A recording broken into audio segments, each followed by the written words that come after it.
சென்னை புளியந்தோப்பு பகுதியில் தேங்கிய மழைநீரில் கழிவுநீரும் கலந்துள்ள நிலையில் அதனை அகற்ற வலியுறுத்தி பொதுமக்கள் சாலை மறியலில் ஈடுபட்டனர்.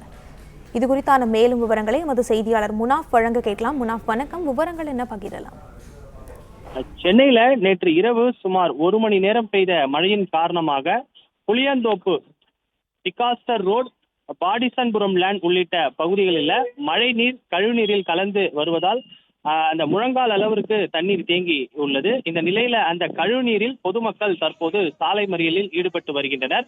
கழிவுநீரால் அத்தியாவசிய பொருட்களை வாங்க செல்ல முடியாமல் வீட்டிலே பொதுமக்கள் முடங்கி கிடக்கிறார்கள்.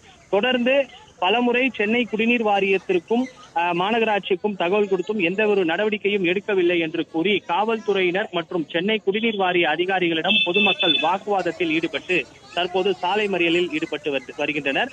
சென்னையில நேற்று இரவு சுமார் 1 மணி நேரம் பெய்த இந்த மழையின் காரணமாக குறிப்பிட்ட இந்த புளியந்தோப்பு, டிகாஸ்டர் ரோட், பாடிசன்புரம் லேண்ட், அதே போன்று நாராயணசாமி தெரு உள்ளிட்ட பகுதிகளில் கழிவுநீர் அதிக அளவுல தேங்கி நிற்பதால் தொடர்ந்து அந்த கழிவுநீரிலே பொதுமக்கள் கடந்து செல்லக்கூடிய ஒரு நிலை ஏற்பட்டிருக்கிறது. அந்த கழிவுநீரில் தற்போது பொதுமக்கள் சாலை மறியலில் ஈடுபட்டு வருகின்றனர். இந்த கழிவுநீரால் பொதுமக்கள் முதல் குழந்தைகள் வரை நோய் தொற்று ஏற்படும் அபாயம் உள்ளதாகவும் கூறப்படுகிறது. அது மட்டுமல்லாமல் காலை முதலே எந்த ஒரு அத்தியாவசிய பொருட்களும் வாங்க வெளியே செல்லவில்லை என்று கூறப்பட்டு தற்போது பொதுமக்கள் சாலை மறியலில் ஈடுபட்டு வருகின்றனர்.